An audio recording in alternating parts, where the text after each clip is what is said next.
एकदम मन लगा के पढ़ाई कर रहे हो कि नहीं कर रहे हो, बेटा पढ़ाई लिखाई बहुत मन लगा के करनी है, बहुत दिल लगा के करनी है। ये समय बड़ा ही क्रूशियल है, बहुत ही इंपॉर्टेंट है आपके लिए। हर दिन आपको कुछ ना कुछ आगे बढ़ते रहना है। नीट के पॉइंट ऑफ व्यू से 720 नंबर की लड़ाई में आपको हर दिन आगे बढ़ते रहना है। 100 से 150, 150 से 200, 200 से फिर 250, 300, 400, 500, जहां भी आपका स्टैंडर्ड जिस लेवल पे अभी तक पहुंचे हो उस लेवल से अगले लेवल पर आगे बढ़ते जाना है, धीरे धीरे आगे बढ़ते जाना है, रुकना नहीं है। ये नहीं कि कल हम 400 नंबर ला रहे थे टेस्ट में तो आज हमारे 300 नंबर हो गए, कल हमारे 200 नंबर आ रहे थे तो हमारे और 100 हो गए। भाई साहब मैं बता रहा हूं आपसे, हर दिन कुछ ना कुछ सीखते जाना है। क्लास का मतलब ये नहीं कि आपने टाइम पास कर लिया, क्लास बस ऐसे ही फास्ट फॉरवर्ड देख लिया, नोट्स बस देख ली, थोड़ा बहुत दो चार कमियां निकाल दी, सर की क्लास में बता दिया, सर ये अच्छा था, सर ये अच्छा नहीं लगा, बस ये लेक्चर नहीं है। लेक्चर का मतलब है कि आपने लेक्चर से सीखा क्या, क्या सीख रहे हो आप नीट के लिए आगे बढ़ पा रहे हो कि नहीं बढ़ पा रहे हो, ये आपके लिए इंपॉर्टेंट है। जो सपना देख रहे हो ना, दिन रात जाग जाग करके पेरेंट्स ने आपके लिए जो सपना देखा है, जो आपने अपने लिए सपना देखा है, वो सपना अगर पूरा करना है तो भाई साहब पूरा पसीना निकालना पड़ेगा। पसीना निकालने का मतलब ये नहीं कि दौड़ भाग करनी है, सामान उठा के इधर उधर ढोना है। पसीना निकालने का मतलब ये नहीं है। पसीना निकालने का मतलब ये है कि आपको अपनी पढ़ाई में कसरत करनी पड़ेगी, एक्सरसाइज करनी पड़ेगी, क्वेश्चन लगाने पड़ेंगे। अगर बेहतरीन बॉडी बिल्डिंग करनी है, अपने बॉडी को बेहतरीन शेप देना है, बॉडी बिल्डिंग का मतलब यहाँ पे आपके करियर से है, आपके करियर को आपको शेप देना है, बेहतर शेप देना है, तो इसके लिए आपको पूरा जी जान से लगना पड़ेगा। एक स्टैंडर्ड क्रिएट करना पड़ेगा अपनी पढ़ाई में, एक लेवल पे लाना पड़ेगा अपनी पढ़ाई को। और जो समय बचा है ये आपकी फरवरी खत्म होने जा रही है और शुरुआत त्योहारों का सीजन खत्म हो गया। ये डे वो डे, ये डे वो डे, सब डे खत्म हो गया। बड़ा डे आने वाला है, विश्वास दिवस, बड़ा दिवस आने वाला है, विश्वास दिवस। उस दिन आपका पीडब्ल्यू का विश्वास दिवस है, वो डे भी खत्म हो जाएगा। उसके बाद क्या, मार्च शुरू हो जाएगा, अप्रैल आ जाएगा। तो कुल मिलाकर के गिनती के आपके मार्च और अप्रैल के आप मोटे मोटे दिन अगर आप देख लो तो 30 दिन अप्रैल के, 30 दिन अप्रैल के और 31 डेज मार्च के, 61 डेज और एक काउंटडाउन 2, काउंटडाउन 3, काउंटडाउन 4। 5 तारीख को एग्जाम है आपका, तो 4 दिन मई के, 61 डेज इधर के, मतलब 65 डेज का सारा खेला आपके लिए अब बचेगा। सारा खेला 65 डेज का बचेगा। फरवरी महीना ऑलमोस्ट एंडिंग पे है। आप इसके भी दिन आप जोड़ना चाहो तो जोड़ सकते हो, मुझे कोई दिक्कत नहीं है। 2-4 दिन और ऐड कर लो, मतलब मोटे मोटे 60 से 70 दिनों का खेल बचा है। और ये 60 से 70 दिनों में जिसने बाजी मार ली, जिसने दौड़ लगा ली अच्छे से, जो अच्छे से दौड़ लगा लेगा वो मान के चलो वो आगे बढ़ेगा। और जो सोचता रह जाएगा, जो प्लान्स बनाता रह जाएगा, जिसने रोज अपनी क्लासेस से कुछ सीखा नहीं, डेली दिए गए होमवर्क्स नहीं किए, क्वेश्चन प्रैक्टिस नहीं की, एनसीईआरटी की रीडिंग नहीं की थॉरली, क्लास के लेक्चर में जो चीजें हमने बताई इंपॉर्टेंट वो नहीं फॉलो किया, तो कोई बात नहीं, अगले साल फिर दे देंगे, उसके अगले साल फिर दे देंगे। ये उन लोगों के लिए है जो लोग अगले अगले साल पर छोड़ते जा रहे हैं, जिनके सपनों में मजबूती नहीं है, जिनके इरादे पक्के नहीं है, जिनकी नींव मजबूत नहीं है। तो अगर इरादे हैं पक्के तो आप लग जाओ, अभी भी समय है, अभी भी आप फोड़ सकते हो, तूफान ला सकते हो। पीछे जितना भी आपने अभी कर लिया है कवर, उन टॉपिक्स को फिर से एक बार एनालाइज कर लो। 11 का क्लास, 11 का सिलेबस आपका ऑलमोस्ट फिनिश हो चुका है। 11 के क्वेश्चन प्रैक्टिस कर लो, 55 से 60% पार्ट तो 11 का ही वहीं से हो जाएगा, और बाकी बचा पार्ट यही लगातार कंटिन्यूअस रिवीजन में करते चले जाओ।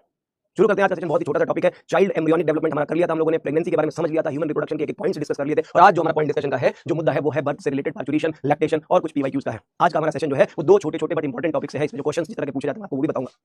गले में थोड़ी प्रॉब्लम है बेटा, आज गला बिल्कुल एकदम बोला नहीं जा रहा था, लेकिन गर्म पानी पी करके क्लास के लिए रेडी हुआ हूं, क्योंकि आपको आज क्लास देनी थी मुझे। गला एकदम फट चुका है, आवाज एकदम नहीं निकल रही है, लेकिन फिर भी आपकी क्लास मुझे देनी थी, तो आई एम कमिटेड। मैं कमिटेड हूं आपको अपनी क्लास देने के लिए। आपकी लाइव क्लास अफेक्ट ना हो, आपकी अपनी पढ़ाई अफेक्ट ना हो, इसके लिए क्लास मुझे देना है।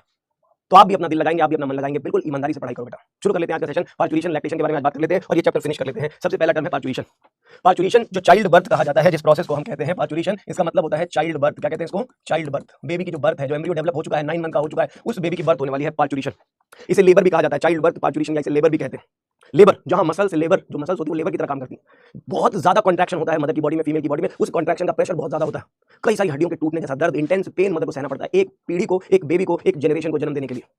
मदर का वो दर्द इंसान के बस की बात। दूसरे अगर हम मेल्स की बात करें, इतना दर्द मेल्स बर्दाश्त नहीं कर सकते जितना एक मदर अपने बच्चे को जन्म देते समय देती है। जितना बर्दाश्त उस मदर को करना पड़ता है अपने बच्चे को जन्म देने के लिए, इतना बर्दाश्त कोई और नहीं कर सकता। तो ये लेबर पेन जो मदर, जो फीमेल्स, ह्यूमन फीमेल्स या प्राइमेट फीमेल्स या मैमल्स में आप देखते हो, जो ओवी पैरस होते हैं, जो अपने बच्चों को जन्म देते हैं, जो वीवी पैरस ऑर्गेनिज्म जो अपने बच्चों को जन्म देते हैं, वो अपने बच्चों को, जो बेबी को बर्थ देते हैं, वो बहुत ही इंटेंस पेन वाला प्रोसेस होता है। इस प्रोसेस को हम लेबर पेन कहते हैं। बट ये पेन मदर सहती है अपनी जनरेशन को प्रोड्यूस करने के लिए, स्पीशीज की कंटिन्यूटी बनी रहे, पेरेंट्स अपनी ऑफस्प्रिंग्स को देख सके, पेरेंट्स का जीन पूल सुरक्षित हो सके, परिवार का वंश चलता रहे, इसके लिए मदर ये पेन झेलती है। तो ये जो चाइल्ड बर्थ का प्रोसेस, इसे लेबर पेन कहते हैं, लेबर कहते हैं, पार्चुरेशन कहते हैं। ये एक कॉम्प्लेक्स प्रोसेस है, ये एक कॉम्प्लेक्स, इतना आसान प्रोसेस नहीं है, ये कॉम्प्लेक्स न्यूरो एंडोक्राइन मैकेनिज्म होता है। इसे कहते हैं न्यूरो एंडोक्राइन प्रोसेस। क्या कहते हैं? न्यूरो एंडोक्राइन प्रोसेस कहते हैं। ये एक न्यूरो एंडोक्राइन प्रोसेस होता है। न्यूरॉन और एंडोक्राइन सिस्टम दोनों मिलकर के खेला खेलते हैं। न्यूरल सिस्टम और एंडोक्राइन सिस्टम दोनों का इन्वॉल्वमेंट होता है, विच इज, इस प्रोसेस को हम कहते हैं बर्थ या फीटल इजेक्शन रिफ्लेक्स। क्या कहते हैं? इसे कहते हैं fetal ejection reflex. Fetal ejection reflex कहा जाता है। ये एक रिफ्लेक्स एक्शन है। न्यूरल सिस्टम में आपने पढ़ा था, न्यूरल सिस्टम में आपने पढ़ा था कि रिफ्लेक्स क्या होते हैं। रिफ्लेक्स हमेशा याद रखें, रिफ्लेक्स का मतलब होता है किसी भी सेंसरी सिग्नल को, किसी भी सेंसरी इनपुट को कैरी किया जाता है, सेंसरी इनपुट भेजा जाता है सेंट्रल नर्वस सिस्टम की तरफ। सेंसरी इनपुट रिसेप्टर्स के थ्रू सेंसेशंस ली जाती है, सीएनएस को भेजी जाती है, और ये central nervous system efferent process के थ्रू, इफरेंट प्रोसेस के थ्रू क्या करता है? मोटर रेस्पॉन्स जनरेट करता है, मोटर सिग्नल्स भेजता है, और ये मोटर सिग्नल्स रेस्पॉन्स देते हैं। ये रेस्पॉन्स दिया जाता है इस प्रोसेस में, यहां देखें आप, रेस्पॉन्स। तो जब इस पूरे प्रोसेस को आप देखते हो तो ये एक कंप्लीट प्रोसेस कहा जाता है रिफ्लेक्स एक्शन। तो बर्थ भी एक तरह का रिफ्लेक्स एक्शन है। ये भी जैसे ये रिफ्लेक्स एक्शन है बिल्कुल वैसे ही सेंसरी इनपुट से लेकर के आप देखोगे इन से लेकर आउट तक का पूरा प्रोसेस बर्थ में इन्वॉल्व होता है और इसे हम कहते हैं रिफ्लेक्स। तो आप देखोगे बर्थ के लिए जो रिफ्लेक्स होता है इसके लिए जो सिग्नल्स होते हैं, आप देखो सेंसरी इनपुट जो सिग्नल्स होते हैं, the signals for fetal ejection, the signals for this birth process, signals for this reflex signals for this reflex is initiated ये इनिशिएट करता है, डेवलप करता है, इनिशिएटेड बाई बोथ एक फुल्ली डेवलप्ड फीटस, जो फुल्ली डेवलप्ड फीटस होता है जिसे हम कहते हैं फुल टर्म फीटस कहते हैं। फुल्ली डेवलप्ड फीटस को फुल टर्म फीटस कहा जाता है, जो कि आफ्टर 9 मंथ ऑफ प्रेगनेंसी, 9 महीने के गेस्टेशन के बाद, 9 मंथ की प्रेगनेंसी के बाद जब बेबी पूरा डेवलप हो जाता है उसे कहते हैं फुल टर्म फीटस। और दूसरा फैक्टर होता है उसे कहते हैं प्लेसेंटा। दूसरा फैक्टर होता है प्लेसेंटा, जिसे हमने पहले भी पढ़ा था, ये एंडोक्राइन ग्लैंड की तरह भी काम करता है, ये बैरियर भी होता है। प्लेसेंटा एक बैरियर भी है, प्लेसेंटा एक एंडोक्राइन ग्लैंड भी है। तो ये प्लेसेंटा का अपना रोल होता है हार्मोनल कंट्रोल से रिलेटेड। ये बर्थ के प्रोसेस को क्या करता है, इनिशिएट करता है। इस पूरे मैकेनिज्म में आप देखो बर्थ का जो प्रोसेस है वो इजेक्शन रिफ्लेक्स होता है, जहां पे प्लेसेंटा और फुल टर्म फीटस का इन्वॉल्वमेंट होता है और यही सेंसरी सिग्नल जनरेट करते हैं, सेंसरी इनपुट जनरेट करते हैं ताकि चाइल्ड बर्थ हो सके। पूरा प्रोसेस जो मैकेनिज्म है उसको मैं आपको बताऊंगा, इस पूरे मैकेनिज्म को आपको समझाऊंगा। आप देखेंगे जो फुल टर्म फीटस होता है ये मैकेनिज्म है पूरा समझेंगे। फुल टर्म फीटस ये मैं आपको सीक्वेंस में फ्लो चार्ट के फॉर्म में समझाऊंगा। फुल टर्म फीटस जिसे हम फुल्ली डेवलप्ड बेबी कहते हैं, फुल्ली डेवलप्ड बेबी या फुल टर्म फीटस कहते हैं। ये फुल टर्म फीटस ट्रिगर करता है प्लेसेंटा को, ये ट्रिगर करता है प्लेसेंटा को, ये प्लेसेंटा को ट्रिगर करता है और प्लेसेंटा सीक्रेट करती है कुछ हार्मोन रिलीज करती है प्लेसेंटा, जिसमें से एक हार्मोन होता है जिसे कहते हैं सीआरएच। प्लेसेंटा एक हार्मोन रिलीज करती है जिसे कहते हैं कॉर्टिकोट्रोपिन रिलीजिंग हार्मोन। थोड़ा सा एनसीईआरटी से बाहर की बात करेंगे हम, पूरा डिटेल में बताऊंगा प्रोसेस, इसलिए आपको ये चीज ऐड कर रहा हूं, अदरवाइज जरूरत नहीं थी। ये चीज आपको समझने के लिए इसलिए जरूरी है क्योंकि आपको जानना चाहिए कि प्रेगनेंसी के टाइम पे कॉर्टिसोल का क्या रोल है, इसलिए ये बताना बहुत जरूरी है। कॉर्टिसोल की इंपॉर्टेंस प्रेगनेंसी के टाइम पे क्या है, इसलिए बताना बहुत जरूरी है। कॉर्टिकोट्रोपिन रिलीजिंग हार्मोन प्लेसेंटा से रिलीज हो रहा है, नॉर्मली हाइपोथैलेमस से रिलीज होता है, नॉर्मली हार्मोन हाइपोथैलेमस से रिलीज होता है, लेकिन प्रेगनेंसी के टाइम, बर्थ के टाइम पे सीआरएच जो है वो प्लेसेंटा से भी रिलीज हो रहा है। इसे हम कहते हैं क्लॉक ऑफ प्रेगनेंसी, इसे कहते हैं, इस हार्मोन को कहते हैं, this hormone is called clock of pregnancy. Clock of pregnancy कहते हैं क्योंकि बर्थ के टाइम पे इसी हार्मोन की मदद से चाइल्ड बर्थ का एग्जैक्ट डेट डिसाइड हो जाता है। जब इस हार्मोन का लेवल कई लेवल पे बहुत ज्यादा हाई हो जाता है तो सीआरएच प्रमोट करता है, रिलीज ऑफ, प्रमोट करता है सीआरएच, कॉर्टिकोट्रोपिन रिलीजिंग हार्मोन है, तो this promotes the release of ACTH. याद करो आप हार्मोनल चैप्टर में एंडोक्राइन में पढ़ा था, एड्रेनोकॉर्टिकोट्रोपिन हार्मोन एसीटीएच का रिलीज बढ़ता है, जिसकी वजह से याद रखेंगे ये मैटरनल ब्लड में बढ़ता है इसका लेवल।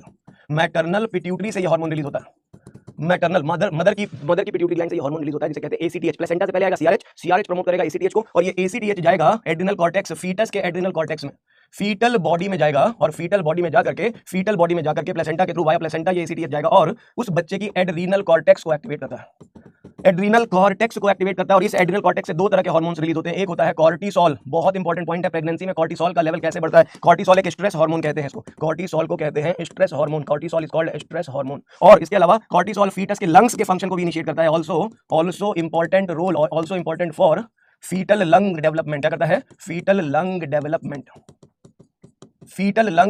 में रोल प्ले करता है, तो also important for fetal lungs का जो फंक्शन है बेबी का, जो लंग्स अब बर्थ के बाद वो जो अपना लंग्स फंक्शनल कर लेता है। बर्थ से पहले बच्चे के लंग्स काम नहीं कर रहे होते, याद रखेंगे, बर्थ से पहले बच्चा मदर की बॉडी से ऑक्सीजन ले रहा होता है, बर्थ से पहले बच्चा मदर की बॉडी से ऑक्सीजन लेता है, लेकिन बर्थ के बाद सबसे पहली जरूरत होती है उसकी ऑक्सीजन की, जो उसे एटमॉस्फेरिक एयर से मिलती है और लंग्स फंक्शनल हो जाते हैं। कॉर्टिसोल उसके लंग्स को तैयार कर देता है ताकि लंग्स का डेवलपमेंट कंप्लीट हो सके, लंग्स का फंक्शन कंप्लीट हो सके। यहाँ डेवलपमेंट से ज्यादा आप लिख सकते हैं fetal lungs, for fetal lungs function, fetus के लंग्स के फंक्शन के लिए कॉर्टिसोल जरूरी होता है, फीटस के स्ट्रेस को ओवरकम करने में हेल्प करता है। और दूसरा हार्मोन होता है जिसे कहते हैं सेक्स कॉर्टिकॉइड्स। याद करोगे अगर एड्रिनल ग्लैंड हमने पढ़ा था, ग्लूकोकॉर्टिकॉइड, मिनरलोकॉर्टिकॉइड और सेक्स कॉर्टिकॉइड रिलीज होते हैं एड्रिनल कॉर्टेक्स से, तो ये फीटस की बॉडी में सेक्स कॉर्टिकॉइड्स बनाता है।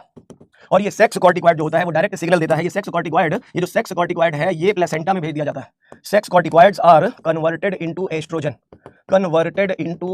ये एस्ट्रोजन में कन्वर्ट कर दिया जाता है sex corticoid in near placenta. कहां पे, by the help of by placenta. अब आप देखो कहानी आ चुकी है अपने मोड पे, अब खत्म। बस ये चीज मैंने एक्स्ट्रा इसलिए बताई है क्योंकि आपको कॉर्टिसोल का रोल समझना था, बस इसके बाद छोड़ दो। अब आ जाओ एनसीईआरटी पे, अब एनसीईआरटी पे आ जाओ, सीधा बर्थ का प्रोसेस एकदम सीधा है, एकदम सीधा। एनसीईआरटी कहती है बच्चा जब बड़ा हो जाता है प्लेसेंटा एक हार्मोन रिलीज करती है वहां से, और फिर वो ट्रिगर करता है मदर की ऑक्सीटोसिन के रिलीज को, ऑक्सीटोसिन आएगी, बेबी का बर्थ हो जाएगा। एनसीईआरटी सीधा कहते, सीधी बात, नो बकवास। एनसीईआरटी स्ट्रेट जाती है, बातें सब कह देती है लेकिन एक्सप्लेन नहीं कर पा रही, बातें सब कह दिया एनसीईआरटी ने लेकिन उसको एक्सप्लेन नहीं करा, लेकिन एक्सप्लेन करने के लिए मार्ट साहब है ना। तो देखो मार्ट साहब है ये क्या बता रहे हैं, यानी जब बेबी पूरा डेवलप हो जाता है प्लेसेंटा को ट्रिगर करता है, प्लेसेंटा सेक्स कॉर्टिकॉइड बनाती है, प्लेसेंटा सेक्स कॉर्टिकॉइड जब बनाती है तो वो एस्ट्रोजन प्रोड्यूस करती है, और जब एस्ट्रोजन का लेवल बढ़ जाता है क्या करेंगे, एस्ट्रोजन लेवल जो नॉर्मल लेवल था एस्ट्रोजन का is now start to increase.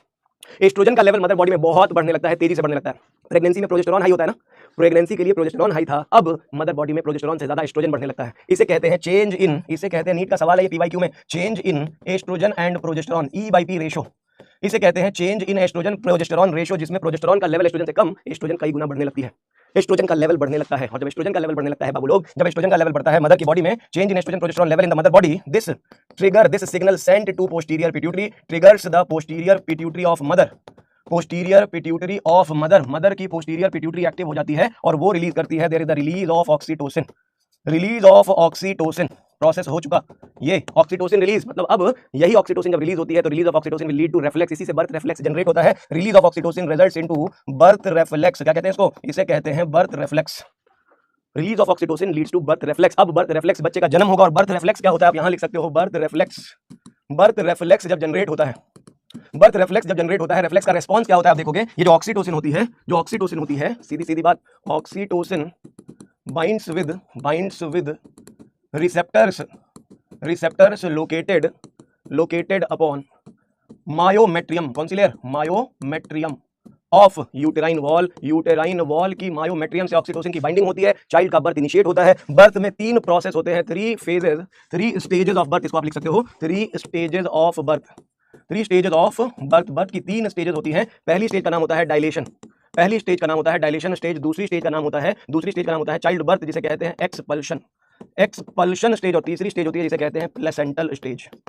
तीसरी स्टेज का नाम होता है प्लेसेंटल स्टेज। तो ये 3 स्टेज में ये प्रोसेस कंप्लीट होता है, 3 स्टेज में ये प्रोसेस कंप्लीट होता है। डायलेशन का मतलब होता है डायलेशन ऑफ सर्विक्स, डायलेशन का मतलब होता है dilation of cervix. Cervix dilate करना शुरू होती है, अमाउंट ऑफ ऑक्सीटोसिन का रिलीज और बढ़ता है, अमाउंट ऑफ ऑक्सीटोसिन और बढ़ता है, ऑक्सीटोसिन का अमाउंट और इंक्रीज करता है और जनरेट होता है फोर्सफुल कॉन्ट्रैक्शन होता है और इसका रिजल्ट होता है नेक्स्ट स्टेज। ये जो सेकंड स्टेज है ये एक्चुअल स्टेज जिसमें चाइल्ड बर्थ होती है। एक्सपल्शन स्टेज मतलब चाइल्ड बर्थ, यही वो असली स्टेज है जब चाइल्ड बर्थ होती है। Baby comes out of the mother's body, comes out through birth canal. Baby की बर्थ होती है, बर्थ कैनाल से बेबी बाहर निकलता है और जब बेबी बाहर निकलता है, चाइल्ड बर्थ हो जाती है, इमीडिएटली सबसे पहला काम होता है उसकी अम्बिलिकल कॉर्ड काट दी जाती है। एक ऐसी कॉर्ड जिससे बेबी प्लेसेंटा से कनेक्टेड था, वो कॉर्ड जिसके थ्रू बच्चे की बॉडी में ऑक्सीजन आ रही थी, बच्चे का कार्बन डाइऑक्साइड बाहर जा रहा था, उसकी अम्बिलिकल कॉर्ड काट दी जाती है। यहीं पे उसकी अम्बिलिकल कॉर्ड कट कर दी जाती है। Umbilical cord is cut, umbilical cord काट दी जाती है और अब बच्चे को ऑक्सीजन की कमी महसूस होती है। बच्चा सांस लेना शुरू करता है, ब्रीदिंग स्टार्ट करता है विद द फर्स्ट क्राइंग। बच्चा, ये जो आंसू है बच्चे के बेटा जी, वो जो आंसू, वो जो क्राइंग, बिना आंसू का क्राइंग है, वो है ऑक्सीजन खींचने का प्रोसेस। क्राइंग का मतलब होता है now the baby has started breathing, सांस लेता, बच्चा सांस लेना शुरू करता है और उसी सांस लेने के साथ उसकी ब्रीदिंग शुरू हो गई है, उसका क्राइंग के साथ ब्रीथ स्टार्ट हो जाती है। The baby starts crying, oxygen की डेफिशिएंसी की वजह से the newborn baby starts crying, रोना शुरू कर देता है और उसी रोने के साथ साथ उसकी फर्स्ट ब्रीदिंग स्टार्ट होती है, फर्स्ट ब्रेथ शुरू होती है, सांस लेना शुरू करता है। लंग्स उसके पूरी तरह से फंक्शनल हो जाते हैं, बेबी के लंग्स पूरी तरह से फंक्शनल हो जाते हैं। लंग्स बिकम्स फंक्शनल, लंग्स का काम शुरू हो जाता है और फाइनली बेबी जो बर्थ ले चुका है उसके थोड़ी देर के बाद जो लास्ट में बचता है उसे कहते हैं आफ्टर बर्थ। क्या कहते हैं इस स्टेज को, कहते हैं आफ्टर बर्थ, या इसी स्टेज को कहते हैं प्लेसेंटल स्टेज। क्या कहते हैं प्लेसेंटल स्टेज। जो प्लेसेंटा थी, मैंने आपको बताया था ह्यूमन के बॉडी में, ह्यूमन की प्रेगनेंसी में जो प्लेसेंटा बन रही है वो टेम्परेरी होती है। ह्यूमन की बॉडी की प्लेसेंटा जो होती है वो टेम्परेरी होती है, बर्थ के टाइम पे, वो बर्थ के बाद, बेबी के आने के बाद वो शेड ऑफ हो जाती है, लेकिन याद रखेंगे बर्थ के बाद ही शेड ऑफ होती है। तो लिखेंगे आफ्टर बर्थ या placental stage, placenta shed of 30 minute के बाद, याद रखेंगे after child birth, after 30 minutes of parturition के आधे घंटे बाद प्लेसेंटा शेड ऑफ हो जाती है, बेबी की प्लेसेंटा शेड हो जाती है, बेबी की मैटरनल बॉडी के अंदर जो प्लेसेंटा होती है, जो अटैच होती है यूट्रस की वॉल में, वो भी शेड हो जाती है। पूरा बर्थ का प्रोसेस वैसे देखो तो सिंपल स्टेप है, अगर वैसे देखो तो बहुत ही सिंपल स्टेप है, फुल्ली डेवलप्ड प्लेसेंटा। और ये जो full developed full term fetus और प्लेसेंटा है, बहुत ही सिंपल स्टेप है। ये प्रमोट करती है रिलीज ऑफ ऑक्सीटोसिन को, oxytocin from posterior pituitary of mother, ये मदर की पोस्टीरियर पिट्यूटरी को प्रमोट करती है और इसी की वजह से बर्थ इनिशिएट हो जाता है। इसी को बर्थ इनिशिएट करने का प्रोसेस कहते हैं, बहुत ही सिंपल। एनसीईआरटी के हिसाब से बर्थ के लिए ऑक्सीटोसिन, बस खत्म है, इतना याद करो आप।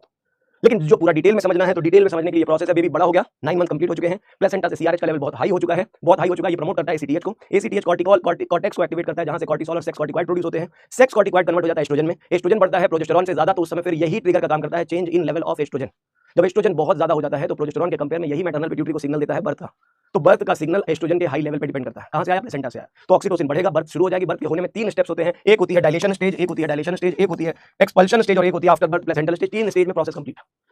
बच्चे की साफ सफाई की जाएगी, गोद में खेलना शुरू कर देगा, बहुत सारी चीजें हैं इससे रिलेटेड, हमें उससे ज्यादा नहीं पढ़ना है। हमारा प्रोसेस कंप्लीट हो चुका है, चाइल्ड बर्थ हो चुकी है, बेबी हमारी बॉडी में खेलना शुरू कर दिया, आप उसको चुमी लो, किसी करो, दुनिया में आ चुका है एक नया जीव, एक नई ह्यूमन बॉडी, एक नया क्रीचर आ चुका है, ह्यूमन का एक वंश आ चुका है। तो ये है प्रोसेस पार्चुरेशन का। एनसीईआरटी क्या कहती है पार्चुरेशन के बारे में? ये जो डायग्राम एनसीईआरटी में दिया है, देख सकते हो आप कि बेबी जब फुल्ली डेवलप्ड होता है ना, जब फुल्ली डेवलप्ड बेबी होता है तो ये एम्ब्रियो मदर बॉडी में कुछ इस टाइप से, इस तरीके से अटैच होता है। ये यूटेराइन फंडस से चिपका हुआ है, ये इसके लिए यहाँ पे अम्बिलिकल कॉर्ड होती है। आप देखो अम्बिलिकल कॉर्ड यहाँ पे कनेक्टेड है।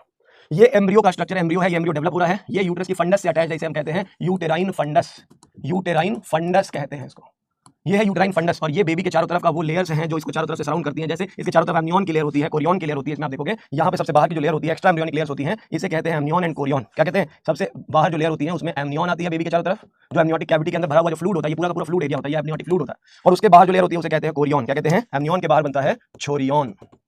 ये जो आप देख रहे हो यूट्रस की कैविटी है, ये यॉर्क सैक होती है, ऐसे कुछ स्पेशल स्ट्रक्चर्स है। और ये प्लेसेंटा है और प्लेसेंटा की विलाई है जो ब्लड एब्जॉर्प्शन करने में हेल्प कर रही है। ये है प्लेसेंटा। ये सब हमने पढ़ा था कि एम्ब्रियो का कनेक्शन मदर बॉडी से, एम्ब्रियो का कनेक्शन मदर बॉडी से जिस स्ट्रक्चर से होता है उसी को कहते हैं प्लेसेंटा। तो आप देख सकते हो ये है प्लेसेंटा, ये है प्लेसेंटा जिससे यहाँ अम्बिलिकल कॉर्ड कनेक्टेड है। अम्बिलिकल कॉर्ड कनेक्टेड है। बेबी के बॉडी में ब्लड इसी अम्बिलिकल कॉर्ड के थ्रू, बेबी के बॉडी में ब्लड इसी अम्बिलिकल कॉर्ड के थ्रू आता है, ऑक्सीजनेटेड ब्लड। और इसी अम्बिलिकल कॉर्ड में जो बेबी की बॉडी का डीऑक्सीजनेटेड ब्लड है वो यहाँ से बाहर निकाला जाता है। तो यहाँ पे अम्बिलिकल आर्टरीज और वेन पाई जाती है। याद रखेंगे अम्बिलिकल कॉर्ड में, अम्बिलिकल कॉर्ड जो होती है इसमें दो तरह की ब्लड वेसल्स होती है। एक होती है जिसे कहते हैं अम्बिलिकल आर्टरीज, एक होती है अम्बिलिकल आर्टरीज और दूसरी होती है अम्बिलिकल वेन्स। तो याद रखेंगे वेन्स में यहाँ पे ऑक्सीजनेटेड ब्लड, जैसे लंग्स में आप देखोगे लंग्स से पल्मोनरी, वेन्स से ऑक्सीजनेटेड ब्लड आता है ना, बिल्कुल वैसे ही यहाँ पे प्लेसेंटा भी लंग्स की तरह काम कर रही है। तो लंग्स से ऑक्सीजनेटेड ब्लड बेबी में जहाँ पे आता है वो आता है ऑक्सीजनेटेड ब्लड। याद रखेंगे ऑक्सीजनेटेड ब्लड होता है ये। और अम्बिलिकल आर्टरी में डीऑक्सीजनेटेड ब्लड होता है, डीऑक्सीजनेटेड ब्लड होता है। ये इंपॉर्टेंट पॉइंट हो सकता है, अगर क्वेश्चन बनाया जाए तो बहुत आराम से बनाया जा सकता है कि अम्बिलिकल आर्टरी और वेन में से किसमें ऑक्सीजनेटेड और किसमें डीऑक्सीजनेटेड ब्लड फ्लो करता है। तो आप बता सकते हो अम्बिलिकल आर्टरी में डीऑक्सीजनेटेड ब्लड होता है जो बेबी की बॉडी से बाहर कार्बन डाइऑक्साइड को रिमूव करता है, वेस्ट को रिमूव करता है। और जो ऑक्सीजनेटेड ब्लड है वो आता है अम्बिलिकल वेन्स के थ्रू। लेकिन इन दोनों ब्लड वेसल में जो ब्लड होता है 100% फीटल ब्लड होता है। याद रखेंगे 100% फीटल ब्लड होता है।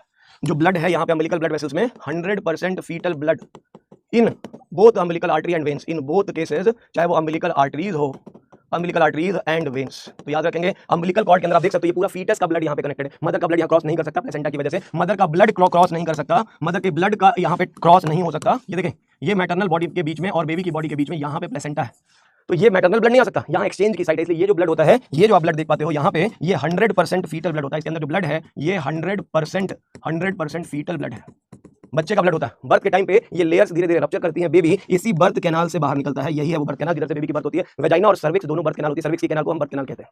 तो बेबी की बर्थ इसी डक के थ्रू होती है, बच्चा बाहर आ जाता है। वो अब नए जमाने में एंजॉय करेगा। एनसीईआरटी कहती है, एनसीईआरटी कहती है हमारी, कहती है the average duration of human pregnancy is about 9 month, 9 महीने की प्रेगनेंसी होती है, which is called gestation period. ये गेस्टेशन पीरियड ह्यूमन के अंदर प्रेगनेंसी का पीरियड होता है।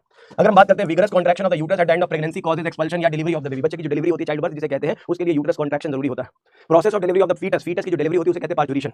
Parturition is induced by complex neuro endocrine mechanism. जो पार्चुरेशन का प्रोसेस होता है कॉम्प्लेक्स न्यूरो एंडोक्राइन मैकेनिज्म में, बहुत इंपॉर्टेंट पॉइंट है, ध्यान रखेंगे। न्यूरो एंडोक्राइन मैकेनिज्म जिसके लिए सिग्नल्स ओरिजिनेट होते हैं कहां से? फुल्ली डेवलप्ड फीटस या फुल टर्म फीटस। और दूसरा फैक्टर होता है जिसे कहते हैं प्लेसेंटा। ये दो के दोनों इन्वॉल्व होते हैं इस प्रोसेस के अंदर। जो रिफ्लेक्स जनरेट होता है उसे कहते हैं फीटल इजेक्शन रिफ्लेक्स। वो ट्रिगर करता है रिलीज ऑफ ऑक्सीटोसिन। मैंने कहा था सीधा सीधा आंसर दिया है, एनसीईआरटी ने सीधा दिया हुआ है कि फुल टर्म फीटस और प्लेसेंटा न्यूरो एंडोक्राइन मैकेनिज्म को कॉम्प्लेक्स प्रोसेस को इनिशिएट करते हैं जहां पे ऑक्सीटोसिन मैटरनल पिट्यूटरी से रिलीज होती है और ऑक्सीटोसिन एक्ट करती है यूट्राइन मसल्स पे, मायोमेट्रियम पे, और स्ट्रॉन्ग कॉन्ट्रैक्शन जनरेट होता है। उसकी वजह से चाइल्ड बर्थ कंप्लीट हो जाती है।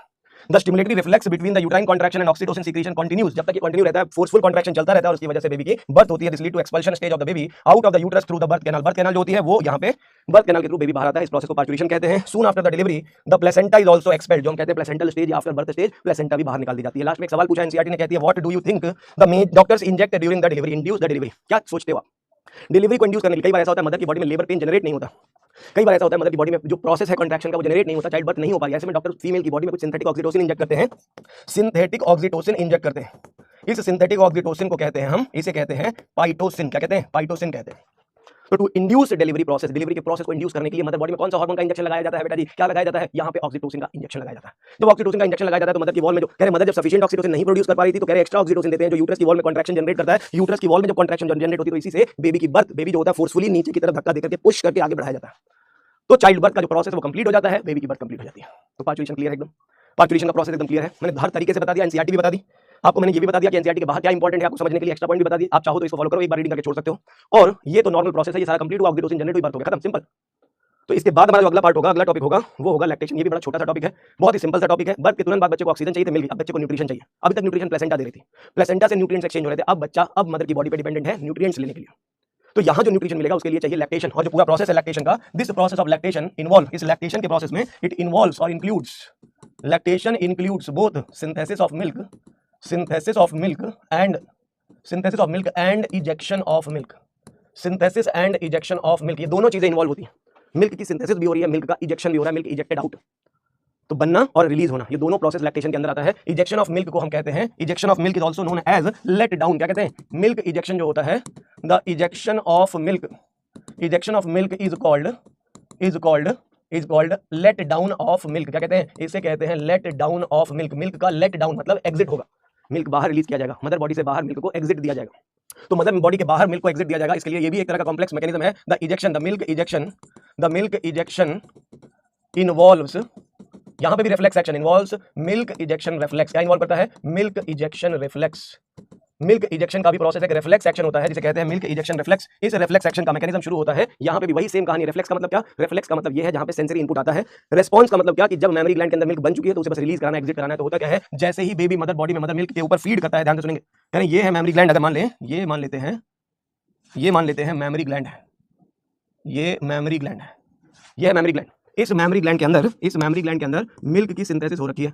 यहाँ पे मिल्क की सिंथेसिस हो रखी है, मिल्क स्टोर किया गया है। मिल्क क्या किया गया है? मिल्क की स्टोरेज हो रखी है। यहाँ पे मिल्क जो है बेटा जी, ये मिल्क जो है ये एम्प्यूलरी पार्ट में स्टोर किया गया है। मिल्क जो है वो एम्प्यूलरी पार्ट में स्टोर किया गया है। तो मिल्क की स्टोरेज हो रखी है, मिल्क स्टोर किया गया है। कहाँ से बना था? मिल्क की सिंथेसिस करी थी जिस पार्ट ने। यहाँ देखेंगे जो मिल्क की सिंथेसिस होती है, आप देखोगे मिल्क की जो सिंथेसिस है, मिल्क सिंथेसिस के लिए यहाँ पे मेमोरी ग्लैंड में एल्वियोलाई होती है। क्या होती है? एल्वियोलाई होती है, जिसके बारे में हम पहले भी पढ़ चुके हैं। मिल्क की सिंथेसिस होती है एल्वियोलर रीजन में। मेमोरी लोब्स के अंदर जो एल्वियोलाई होती है, यहाँ पे मिल्क की सिंथेसिस होती है। मिल्क यहीं सिंथेसाइज होती है। ये मान लेते हैं हम कि मिल्क की सिंथेसिस की साइट है ये मिल्क की सिंथेसिस की साइट है ये, ठीक है, ये मिल्क की सिंथेसिस की साइट है। यानी मिल्क का प्रोडक्शन इनिशिएट करता है कौन? मिल्क का सिंथेसिस। याद करो, प्रोलैक्टिन हार्मोन।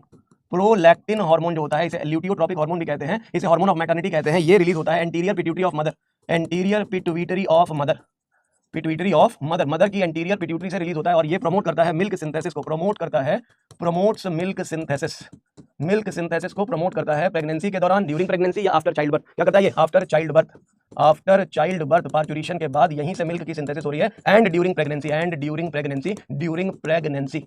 तो प्रेगनेंसी के दौरान प्रोलैक्टिन मिल्क की सिंथेसिस करता है। एस्ट्रोजन भी मिल्क की सिंथेसिस को promote, progesterone also promote the milk synthesis, progesterone की वजह से भी मिल्क की सिंथेसिस होती है। अब होता क्या, जब ये मिल्क बन जाता है तो यहाँ पे एल्वियोलाई, अगर आप देखोगे ये सिंगल एल्वियोलाई मान लो, यानी यहाँ पे एल्वियोलर सेल्स होती है। एल्वियोलाई में एल्वियोलर सेल्स पाई जाती हैं। ये है एल्वियोलर सेल्स।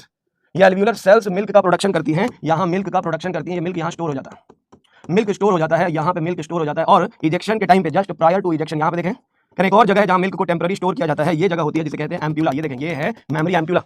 तो सिंपल सी कहानी है, यहाँ पे आप देखो एल्वियोलाई है, इसे कहते हैं लैक्टिफेरस डक्ट या मेमोरी डक्ट, इसे कहते हैं मेमोरी डक्ट।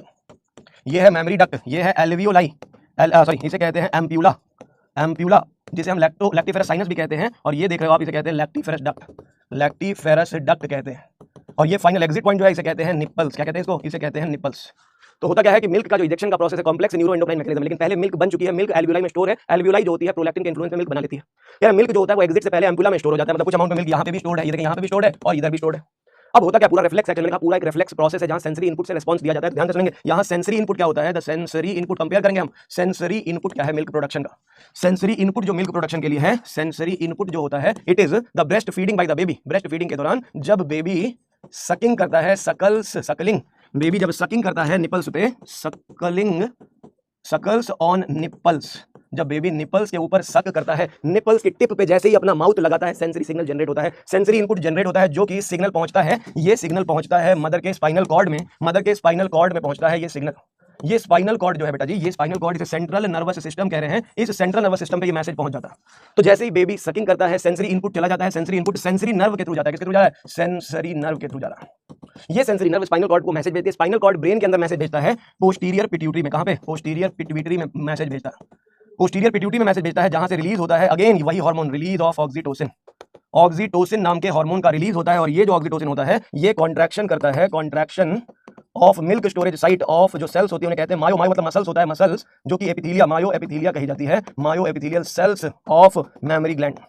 तो मेमोरी ग्लैंड की वॉल में जहां जहां पे मिल्क स्टोर्ड है, मिल्क स्टोरेज साइट पे जो एपिथेलिया होती है उसका नाम होता है मायो एपिथेलिया। उस मायो एपिथेलिया को ट्रिगर मिलता है, सिग्नल मिलता है, मायो एपिथेलिया एक्टिवेट हो जाती है और वहां से एग्जिट होता है मिल्क का, वहां से एग्जिट होता है मिल्क का। इसे कहते हैं मिल्क इजेक्शन। क्या कहते हैं? Milk ejection. इसीलिए ऑक्सीटोसिन को मिल्क इजेक्शन हार्मोन भी कहा जाता है, इसीलिए ऑक्सीटोसिन को मिल्क इंजेक्शन हार्मोन कहा जाता है। आप समझ सकते हो, सेंसरी इनपुट ब्रेन में पहुंचा, सीएनएस में पहुंचा, स्पाइनल कॉर्ड में पहुंचा और स्पाइनल कॉर्ड से सीधा सिग्नल पहुंचता है पोस्टीरियर पिट्यूटरी और पोस्टीरियर पिट्यूटरी ऑक्सीटोसिन को रिलीज करती है, इजेक्शन ऑफ मिल्क कंप्लीट हो जाता है।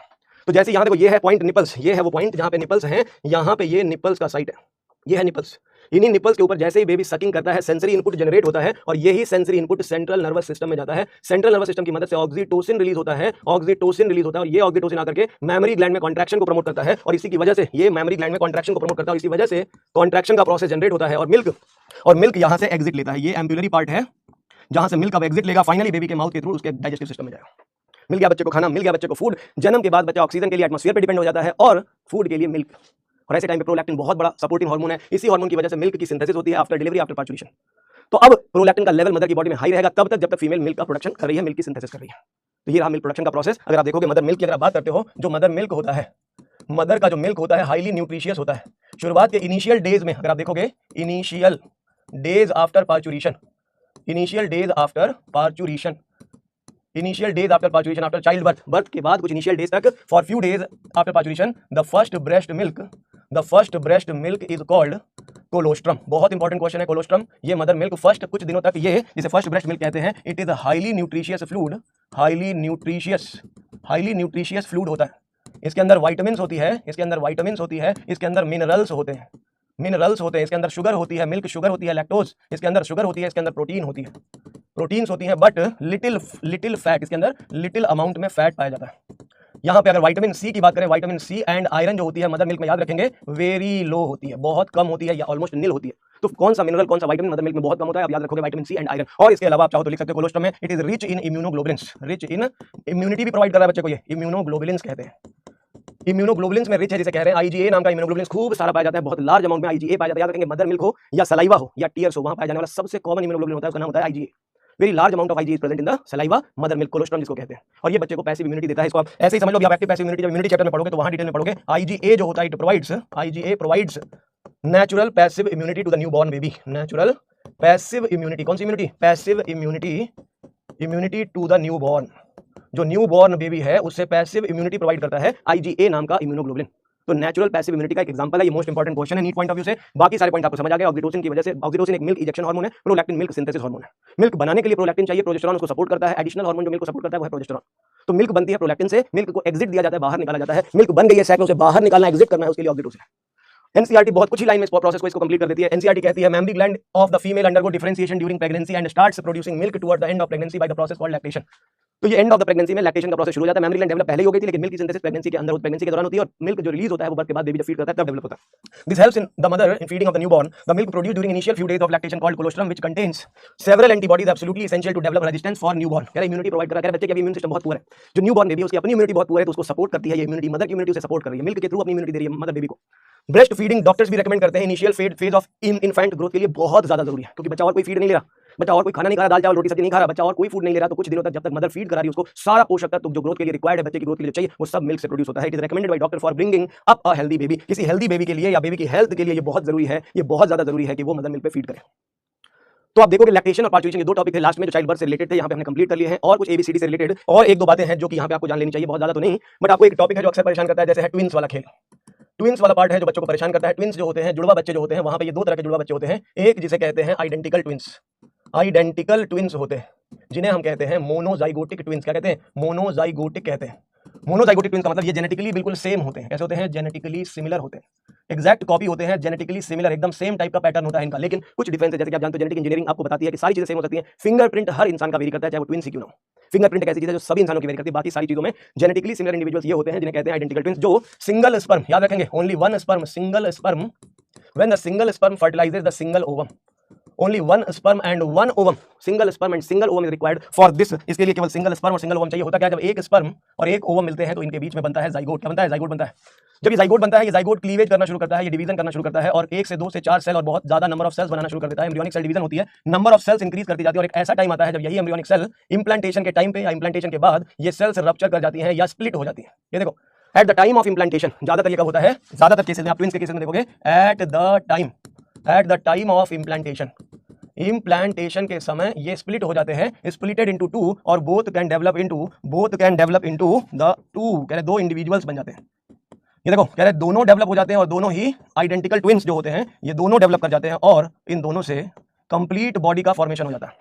कंप्लीट बॉडी का फॉर्मेशन हो जाता है और ये ट्विंस बन जाते हैं। इन्हें कहते हैं जेनेटिकली एक्जैक्टली सेम होते हैं। ये सेक्स भी सेम होगा, याद रखेंगे, sex also same, sex will be same, gender जो होगा वो भी सेम है इनका। अगर मेल है तो दोनों मेल होंगे, अगर फीमेल है तो दोनों फीमेल होंगी, क्योंकि ये एक ही जाइगोट के स्प्लिट से बनी होती है। एक जाइगोट के स्प्लिट से बनती है, इसे कहते हैं मोनोजाइगोटिक। और दूसरी कंडीशन होती है बी वाली कंडीशन, जिसे कहते हैं डाइजाइगोटिक ट्विंस। क्या कहते हैं? सेकंड कंडीशन होती है जिसे कहते हैं डाइजाइगोटिक, डाइजाइगोटिक ट्विंस कहते हैं। और ये डाइजाइगोटिक ट्विंस का मतलब इसे कहते हैं फ्रैटर्नल ट्विंस। क्या कहते हैं? इसे कहते हैं फ्रैटर्नल, फ्रैटर्नल ट्विंस कहते हैं। तो दो तरह के ट्विंस हो गए, डाइजाइगोटिक एक मोनोजाइगोटिक। डाइजाइगोटिक के लिए आप देखो ये डिफरेंट है, ये जेनेटिकली डिफरेंट होते हैं, याद रखेंगे जेनेटिकली डिफरेंट होते हैं ये जेनेटिकली डिफरेंट होंगे। क्यों होंगे डिफरेंट? क्योंकि ये रिजल्ट होते हैं two different sperms and two different ovum. दो स्पर्म और दो ओवम चाहिए अलग अलग। ये फर्टिलाइजेशन कह रहे हैं बॉडी मदर की एक ही है, बॉडी मदर की एक ही है, लेकिन यहाँ पे फर्टिलाइजेशन दो अलग अलग स्पर्म की मदद से दो अलग अलग ओवम की होती है। दो अलग अलग सेपरेट जाइगोट बनते हैं, दो अलग अलग एम्ब्रियो बनते हैं, अलग अलग सेपरेट एम्ब्रियो बनेंगे। ये जेनेटिकली डिफरेंट होंगे टू सेपरेट जाइगोट्स या एम्ब्रियोज का फॉर्मेशन होता है।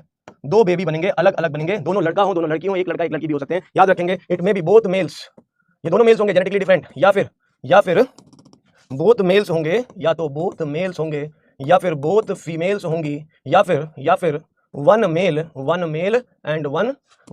And other female. तो फ्रैटर्नल ट्विंस दो जाइगोट से बनते हैं, आइडेंटिकल ट्विंस एक ही जाइगोट से बनता है, एक ही एम्ब्रियो से बनता है। तो आइडेंटिकल ट्विंस याद रखेंगे जेनेटिकली सेम होंगे, डाइजाइगोटिक दो अलग अलग। कभी कभी फीमेल एक से ज्यादा एग भी रिलीज कर सकती है, नॉर्मली एक एग रिलीज करती है फीमेल, याद रखेंगे नॉर्मली एक ही एग रिलीज होता है, लेकिन समटाइम्स कह रहे हैं यहाँ पे sometimes a female can produce more than one egg. एक एग से ज्यादा एग भी प्रोड्यूस कर सकती है, मोर देन वन एग भी प्रोड्यूस कर सकती है एक फीमेल। ऐसे में ये डाइजाइगोटिक या मल्टीपल ट्विंस कर सकती है, multiple organisms produce, multiple babies बना सकती है। बट नॉर्मली एक हेल्दी बेबी मदर डेवलप करती है, दो बेबी भी हेल्दी हो सकते हैं, तीन भी हेल्दी हो सकते हैं। पॉइंट है नॉर्मली कितने? एक। लेकिन समटाइम्स एक से ज्यादा बच्चे भी हो सकते हैं, या तो जेनेटिकली सेम या जेनेटिकली डिफरेंट। ये ट्विंस का खेल है जो कभी कभी किसी क्वेश्चन में मिल जाता है। एनसीईआरटी में इसके बारे में जिक्र नहीं किया गया है, लेकिन हाँ आपको चैप्टर्स में पढ़ते हो कहीं ना कहीं नाम जरूर आ जाता है ट्विंस का, इसलिए जानकारी होना जरूरी है। अगर क्वेश्चन आ जाए ट्विंस क्या होते हैं तो ट्विंस ऐसे होते हैं। ठीक है जी, ठीक है, समझ आ गया। तो अभी हमारा जो अगला पार्ट है वो है क्वेश्चन डिस्कशन का। हम लोग फटाफट से पीवाईक्यूज कुछ कर लेंगे, कुछ ही से लगाएंगे, बहुत ज्यादा नहीं, क्योंकि ऑलरेडी हमने बहुत सारे क्वेश्चन चैप्टर में कर लिए हैं, चाहे वो डीपीपी के थ्रू हो, चाहे वो हमने चैप्टर के थ्रू करे हैं, या फिर हम पीवाईक्यूज के करेंगे। तो अप टू 2016-17 तो हम लोग कर लेंगे, फ्रॉम 17 टू 23 तक हम करेंगे। फटाफट से कर लेते हैं। अभी जो रिसेंट ईयर्स में क्वेश्चन आए हैं उनको देखते हैं। Which of the following statements are true for spermatogenesis but do not true for oogenesis? Spermatogenesis के लिए तो सही है, लेकिन oogenesis के लिए सही नहीं है। पहला पॉइंट है it results in formation of haploid gametes. दोनों में ही होते हैं, हैप्लॉइड गैमीट्स नहीं होगा। Differentiation of the gametes after the completion of meiosis. जैसे कि हम जानते हैं जब मेल्स में गैमीट बनता है, स्पर्मेटिड जब बनता है तो स्पर्मेटिड अपने आप को डिफरेंशिएट करता है और फिर जाकर के ये स्पर्मेटोजोवन का फॉर्मेशन करता है। स्पर्मेटिड डिफरेंशिएट करता है और फिर जाकर के स्पर्मेटोजोवन का फॉर्मेशन करता है। तो ये जो डिफरेंशिएशन है ये ओवम में नहीं होता, इसलिए ये सही है स्पर्म के पॉइंट ऑफ व्यू से। दूसरा, मियोसिस अकर्स कंटीन्यूअसली, ये ओवम में नहीं होता, ये स्पर्म में होता है। Correct. Controlled by hormone, hormone दोनों के ही सेम होते हैं। It is initiated after puberty, males में प्यूबर्टी आने के बाद, oogenesis बर्थ से पहले शुरू हो जाता है। तो 3 पॉइंट सही है, B and C and E. B C and E correct होगा, आंसर बनेंगे फर्स्ट ऑप्शन, आंसर होगा फर्स्ट ऑप्शन। नेक्स्ट क्वेश्चन है at what stage of life oogenesis initiated? oogenesis को कब इनिशिएट किया जाता है? oogenesis initiated during the embryonic stage. आप देखो गैमेटोजेनेसिस पे ज्यादा सवाल पूछे हैं, पीवाईक्यू में बहुत ज्यादा सवाल गैमेटोजेनेसिस पे पूछे गए हैं, गैमीट फॉर्मेशन पे ज्यादातर सवाल पूछे गए हैं और हार्मोन्स पे ज्यादा सवाल पूछे गए, इसलिए आप इन पे थोड़ा ज्यादा फोकस करेंगे। Release of sperms into the lumen of seminiferous tubule is called spermiation, correct है। Spermiogenesis is the process of formation of sperms from spermatogonia, wrong है ये। तो सेकंड ऑप्शन रॉन्ग है, पहला सही है। Statement 1 is correct but B is incorrect, answer बनेगा fourth option. Next question है receptors for the sperm binding. Sperm binding के जो रिसेप्टर्स होते हैं हमने पढ़ा हुआ है, एग के बाहर एक लेयर होती है जिसे हम कहते हैं नॉन सेलुलर प्रोटीन लेयर जिसको कहते हैं, इसका नाम होता है ज़ोना पेलिसिडा। इसी ज़ोना पेलिसिडा के ऊपर स्पर्म के रिसेप्टर्स पाए जाते हैं। जब स्पर्म सबसे पहली बार एंटर करता है एग के फीमेल की बॉडी के अंदर, तो वहां पे जो रिसेप्टर जिससे वो बाइंड करता है वो रिसेप्टर होते हैं ZP3 रिसेप्टर्स। क्या कहते हैं इन्हें? कहते हैं ज़ोना पेलिसिडा रिसेप्टर्स, ZP3 कहते हैं इनको। तो वो लोकेटेड होता है ज़ोना पेलिसिडा पे। कहां लोकेटेड होता है? ज़ोना पेलिसिडा पे। तो आंसर बनेगा कौन सा? आंसर थर्ड करेक्ट हो जाएगा। Next question, which of these not important component of initiation of the parturition in the humans? Initiation of the parturition के लिए कौन कंपोनेंट नहीं है? आप देखोगे यहाँ पे एक है रिलीज सिंथेसिस ऑफ प्रोस्टाग्लैंडिन। याद रखेंगे ये यूटेराइन कॉन्ट्रैक्शन को प्रमोट करता है, यूटेराइन कॉन्ट्रैक्शंस को प्रमोट करता है, इंक्रीज करता है अलॉन्ग विद ऑक्सीटोसिन। तो ऑक्सीटोसिन के साथ साथ प्रोस्टाग्लैंडिन भी है। Release increase oestrogen progesterone ratio मैंने बताया था, ई इंक्रीज करता है प्रोजेस्टेरॉन के कंपेयर में, तो हम लिखेंगे एस्ट्रोजन प्रोजेस्टेरॉन रेशियो बढ़ जाता है। लेकिन प्रोलैक्टिन मिल्क सिंथेसिस से रिलेटेड है, वो बर्थ से रिलेटेड नहीं है, तो आंसर बनेगा थर्ड ऑप्शन, जो कि नहीं होगा।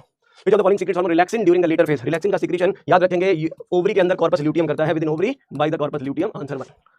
Which of the following hormone level will cause release of ovum from the Graafian follicle? Ovum का रिलीज जो होता है वो LH सर्ज से होता है, लेकिन LH सर्ज को ट्रिगर कौन करता है? LH सर्ज को याद रखेंगे high level of oestrogen gives positive feedback for FSH and LH both. जो प्री ओवुलेटरी फेज में एस्ट्रोजन का बढ़ा हुआ लेवल होता है वो एस्ट्रोजन का बढ़ा हुआ लेवल FSH और LH को पॉजिटिव फीडबैक देता है, इसलिए जब हाई कंसंट्रेशन एस्ट्रोजन की होगी तो that will also promote the process of ovulation. तो फोर्थ ऑप्शन बिल्कुल सही होगा, बाकी ऑप्शन यहाँ इनकरेक्ट होंगे, याद रखेंगे।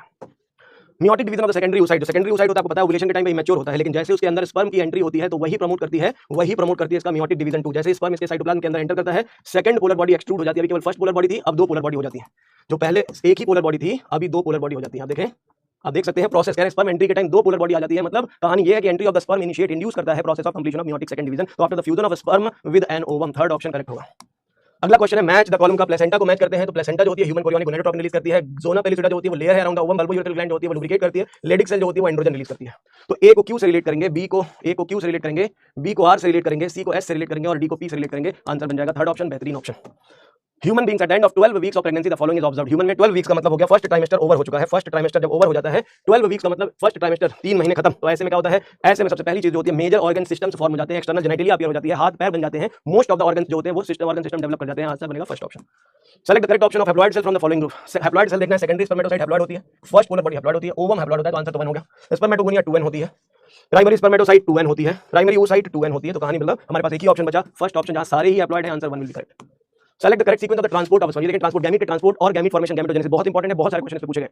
उससे रेटिटेस्टिस में जाता है, फिर वासा एफरेंशिया में जाता है, फिर एपिडाइडमिस, फिर वास डिफरेंस, फिर इजैकुलेटेड यूरेथ्रा यूरेथ्रल मेटास्टेसिस। ठीक लग रहा है। सेमिनस पेरिट्यूबुल से वासा एफरेंशिया, फिर एपिडाइडमिस में गया, फिर इंग्विनल कैनाल रॉन्ग, टेस्टिस से एपिडाइडमिस, एपिडाइडमिस से वासा एफरेंशिया रॉन्ग। तो हमारे पास एक ही ऑप्शन बचा, एक ही ऑप्शन वाली 2 विल बी करेक्ट, आंसर बनेगा सेकंड ऑप्शन। क्या extrusion of polar body from egg nucleus, कहां से पोलर बॉडी निकल रही है, एग न्यूक्लियस में एंट्री के बाद निकलती है, तो आंसर यहां पे बन जाएगा first option. Hormone secreted by placenta to maintain pregnancy. Placental hormone पे एक होता है एचपीएल, एक होता है एचसीजी, एक होता है प्रोजेस्टेरोन और एक एस्ट्रोजन। ये 4 मेजर हार्मोन्स है। तो एचसीएल प्रोजेस्टेरोन, यहाँ पे प्रोलैक्टिन दिया है, ये रॉन्ग हो जाएगा, ऑक्सीटोसिन दिया है, रॉन्ग हो जाएगा। वैसे तो रिलैक्सिन एनसीईआरटी में नहीं दिया है, केवल ये 4 कनेक्शंस ऐसे हैं, 4 कॉम्बिनेशंस ऐसे जो ओवरी एनसीईआरटी में दिया हुआ है, आंसर थर्ड करेक्ट हो जाएगा। The difference between spermatogonia and spermiation, जैसे कि हम जानते हैं स्पर्मेटोगोनिया जो स्पर्मेटोजेनेसिस जो होती है वो स्पर्मियोजेनेसिस, जो स्पर्मेटिड से ट्रांसफॉर्मेशन होता है, स्पर्मेटोजोवंस का इसे कहते हैं स्पर्मियोजेनेसिस। और जब यही स्पर्म बन जाता है तो ये फाइनली रिलीज हो जाता है, इसे कहते हैं रिलीज ऑफ स्पर्म। तो स्पर्मेटिड से स्पर्म का बनना, स्पर्मेटिड से स्पर्म का बनना स्पर्मियोजेनेसिस, और स्पर्म का रिलीज हो जाना इसे कहते हैं स्पर्मिएशन। इंपॉर्टेंट टर्म है, कई बार इसके क्वेश्चंस आए हुए हैं, ध्यान रखेंगे। In spermiogenesis spermatids are form wrong, spermiogenesis spermatozoa from y spermiation spermatids wrong, spermiogenesis spermatozoa from Sertoli cells released wrong। वही है कहानी, स्पर्मियोजेनेसिस में स्पर्मेटोजोआ फॉर्म होती है और स्पर्मिएशन में स्पर्मेटोजोआ रिलीज कर दी जाती है सर्टोली सेल में, सर्टोली सेल से बाहर चली जाती है धीरे धीरे। फोर्थ ऑप्शन करेक्ट हो जाएगा। एमनियन, नीट का सवाल जो कि एनसीईआरटी से बाहर का सवाल है, लेकिन हमने डिस्कस कर लिया था कि एमनियन जो होती है, एमनियन जो होती है वो एक्टोडर्म प्लस मीजोडर्म से बनी होती है, और कोरियन भी ऐसे ही बनी होती है, आंसर हो जाएगा फर्स्ट ऑप्शन। तो देखा आपने चैप्टर के पीवाईक्यूज प्रीवियस ईयर के जितने भी अप टू 2016 क्वेश्चन थे, 2017-16 तक हमने लगा लिए हैं। कुछ और सवाल होंगे जो आपको करने होंगे, 6-7 सवाल का मैंने आपको बता दिया है। आप कुछ और क्वेश्चन जरूर कर लेंगे, जितने पीवाईक्यू से 2010 तक भी लगा सकते हो, कोई दिक्कत नहीं, नॉलेज बढ़ेगी आपकी। 2010 से लेकर के आप 2000 ज्यादा नहीं 2012 से लगा लो, 2012 से 2023 के क्वेश्चन आप कर डालो, ये बहुत इतना सफिशिएंट है, मोर देन एनफ है, इससे ज्यादा करने की आपको जरूरत नहीं पड़ेगी। तो आप वो कर लोगे, डीपीपी आपको करनी है, चैप्टर फिनिश हो चुका है, इसलिए एनसीईआरटी को एक बार फाइनल टच दे दो, फाइनल रिवीजन कर लो, ताकि बाद में आपको टाइम मिले ना मिले आप चैप्टर को कंप्लीट कर लो। और लास्ट में आप क्वेश्चन जरूर करेंगे, चैप्टर बिल्कुल फिनिश हो चुका है। तो शुरुआत में स्टेप बाय स्टेप आप करोगे, स्टेप बाय स्टेप करोगे। पहले एनसीईआरटी कंप्लीट कर लो, रीडिंग एनसीईआरटी को एटलीस्ट 1 और 2 टाइम्स पढ़ लो, फिर उसके बाद क्वेश्चन प्रैक्टिस कर लो। ये 2 चीजें आपको कर लेनी है। चैप्टर बड़ा है, बहुत बड़ा चैप्टर है, और इसमें कम से कम 4 से 6 सवाल पूछे जा सकते हैं। किसी साल में 4 सवाल भी हो सकते हैं, किसी में 5 सवाल भी हो सकते हैं, किसी में 6 सवाल भी हो सकते हैं, क्वेश्चन इसमें पूछे जा सकते हैं। हार्मोनल लेवल मतलब इस चैप्टर का जान है हार्मोन्स, इस चैप्टर की जान है हार्मोन्स, गैमेटोजेनेसिस। ये 2 चीजें आप बिल्कुल अच्छे तरीके से याद कर लोगे। कहीं कंफ्यूजन हो, कोई डाउट आप जरूर बताना कि क्या प्रॉब्लम आ रही है, लेकिन आप इसको कंप्लीट कर लोगे। ठीक है जी। तो आज हम लोगों ने पार्चुएशन लैक्टेशन का डिटेल वर्जन कर लिया है, चैप्टर कंप्लीट कर लिया है, पीवाईक्यूज हो चुके हैं, और उम्मीद है मेरी कि आपको ये चैप्टर समझ आ गया होगा। एक बात समझ आ गई होगी, चाहे वो एनसीईआरटी की हो या एनसीईआरटी के बाहर की हो, लेकिन जो भी सवाल कभी जिंदगी में आए होंगे, पीवाईक्यूज में आए होंगे, वो सब हम लोगों ने कर लिया। चांस होगा अगर आने का, कभी क्वेश्चन चांस की मतलब ये क्वेश्चन दिया जाएगा, वो क्वेश्चन दिया जाएगा, तो हमने उसकी भी पॉसिबिलिटी मिनिमाइज कर दिया ताकि हम इसको पूरा अच्छे से डिटेल में पढ़ेंगे। मैंने 2 तरीके से इसको समझाया, बहुत सारी चीजें जो एनसीईआरटी की थी लाइन बाय लाइन एक्सप्लेन कर दिया है, और जो चीज एनसीईआरटी से बाहर की थी उसको अलग से एक्सप्लेन कर दिया है। तो दोनों चीजें आप पढ़ लेंगे, मन लगा के पढ़ेंगे, दिल लगा के पढ़ेंगे, अपनी हेल्थ का ख्याल रखेंगे, अपनी सेहत का ख्याल रखेंगे, और अपनी पढ़ाई की सेहत का भी बिल्कुल ख्याल रखेंगे। थैंक यू सो मच, मिलते हैं अगली क्लास में नए चैप्टर के साथ। Love you.